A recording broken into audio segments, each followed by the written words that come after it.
안녕하십니까 이찬입니다. 디니가도 아마가 희네 송대 살롱리 되고 동비도 와짜리 되 ဖွဲ့ပေးသွားပါမယ်ပထမဆုံးတစ်လုံးကတော့ဦးရောနီဆိုတဲ့စလုံးလေးပဲဖြစ်ပါတယ်ဦးရောနီရဲ့အဓိပ္ပာယ်ကအမတို့အမတ်တမဲမတော်တဆတိုက်ဆိုင်ဆိုတဲ့အဓိပ္ပာယ်မျိုးပါ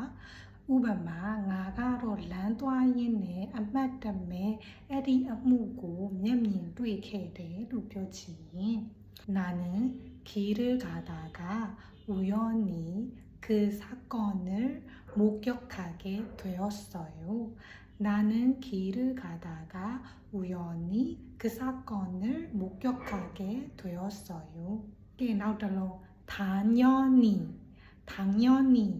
အဲ့ဒါကြတော့တေချာပေါက်ကျင်းသေးပေါက်ဆိုတဲ့အဓိပ္ပာယ်ပါကဲဝါကြလေးဖွဲ့ကြည့်မယ်ဆိုရင်ဥပမာနင်ကမှားတာမို့လို့ကျင်းသေးပေါက်အရင်တောင်းပန်ရမှာပေါ့လို့ပြောချင်ရင်네가 잘못했으니까 당연히 먼저 사과해야지 네가 잘못했으니까 당연히 먼저 사과해야지နောက်တစ်လုံးကတော့မူစာဟီဆိုတဲ့စလုံးလေးပါမူစာဟီကကြတော့အန်နီရင်ကင်းစွာလုံခြုံစိတ်ချရစွာလို့ဘာသာပြန်လို့ရပါတယ်ဥပမာငါတို့ကတော့အန်နီရင်ကင်းစွာအိမ်ကိုရောက်ခဲ့တယ်လို့ပြောချင်ရင်우리는 무사히 집에 도착했어요 우리는 무사히 집에 도착했어요 우리는 무사히 집에 도착했어요ကဲနောက်တစ်လုံးက꾸준히 အဓိပ္ပာယ်ကကြတော့အဆက်မပြတ်စက်တိုက်ဆိုတဲ့အဓိပ္ပာယ်ပေါ့နော်။အားကစားကတော့နေ့တိုင်းနည်းနည်းစီပဲဖြစ်ဖြစ်အဆက်မပြတ်လုပ်ရမယ်လို့ပြောချင်ရင်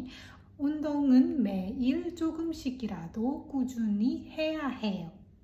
ကဲဒီနေ့ကတော့ဟီနဲ့စုံတဲ့စလုံးလေးတွေကိုဝါကြဖွဲ့ပေးသွားတာပဲဖြစ်ပါတယ်။ဟီနဲ့စုံတဲ့စလုံးလေးတွေကအများကြီးရှိပါတယ်။ 열심히, 천천히, 꼼꼼히အများကြီးပဲ။အဲ့ထဲကမှတချို့တလေးလေးကိုဝါကြဖွဲ့ပေးသွားတာပဲဖြစ်ပါတယ်။ 그러면 다음에 또 만나요.